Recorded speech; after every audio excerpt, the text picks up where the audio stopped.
प्रामाणिक गरीब माणूस आणि महादेव। एकदा एका गावात रामू नावाचा एक अतिशय गरीब माणूस राहत होता। त्याचे स्वतःचे घर नव्हते।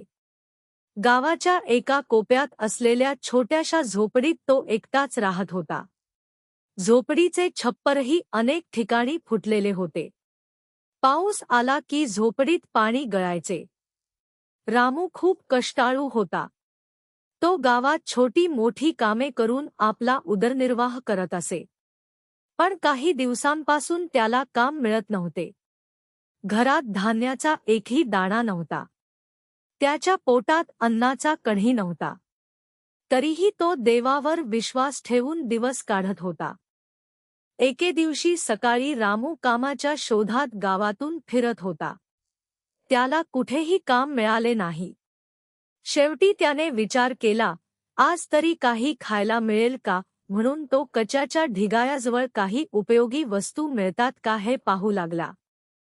कचरा शोधत असताना अचानक त्याच्या हाताला एक पाकीट लागले। रामूने ते पाकीट उचलले। त्याने आजूबाजूला पाहिले। तिथे कोणीही नव्हते।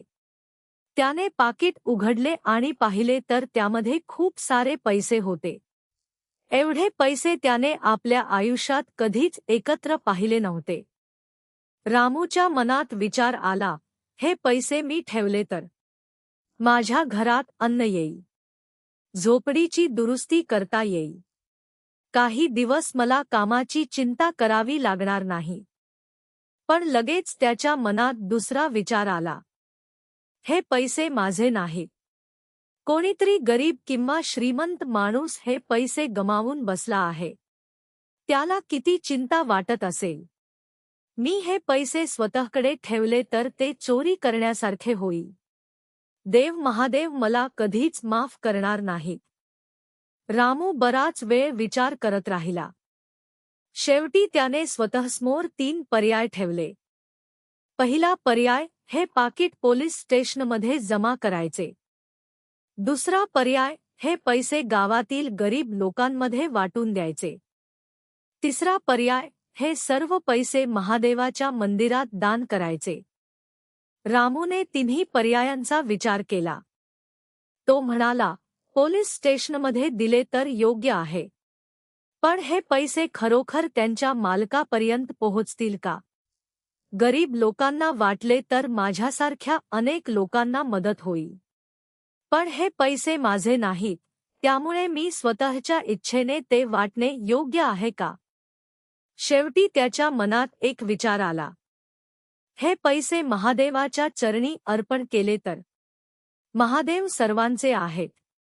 ज्याला या पैशांची गरज आहे, त्याच्यापर्यंत हे पैसे पोहोचवण्याचा योग्य मार्ग महादेवच दाखवतील। रामूने निर्णय घेतला। त्याने पाकीट काळजीपूर्वक आपल्या कपड्यात ठेवले आणि गावातील महादेवाच्या मंदिराकडे निघाला। मंदिरात पोहोचल्यावर त्याने महादेवासमोर हात जोडले आणि म्हणाला, हे महादेवा, मी खूप गरीब आहे। मला या पैशांची खूप गरज आहे। पण हे पैसे माझे नाहीत, म्हणून मी ते तुमच्या चरणी अर्पण करीत आहे। आता तुम्हीच योग्य निर्णय घ्या। असे म्हणत त्याने संपूर्ण पाकीट मंदिरातील पुजाऱ्यांकडे दिले। पुजाऱ्यांना आश्चर्य वाटले। त्यांनी रामूला विचारले, तुला एवढे पैसे सापडले आणि तू स्वतःकडे ठेवता मंदिरात का आणलेस? रामू हसून म्हणाला, गरिबी माणसाची परीक्षा घेते, पण गरिबीमुळे माणसाने प्रामाणिकपणा सोडू नये। मला पैशांची गरज आहे, पण माझ्या मनःशांतीपेक्षा पैसा मोठा नाही। पुजारी त्याच्या बोलण्याने खूप प्रभावित झाले। दुसऱ्या दिवशी गावात त्या पाकिटाच्या मालकाचा शोध लागला। तो एक वृद्ध व्यापारी होता। त्याचे सर्व महत्त्वाचे पैसे त्या पाकिटात होते। पाकीट हरवल्यामुळे तो खूप दुःखी झाला होता। जेव्हा त्याला कळले की रामूने पाकीट सुरक्षितपणे परत मिळवून दिले आहे, तेव्हा तो रामूला भेटायला आला। त्याने रामूचे आभार मानले आणि म्हणाला, तू गरीब असलास तरी तुझ्यासारखा श्रीमंत मनाचा माणूस मी कधी पाहिला नाही।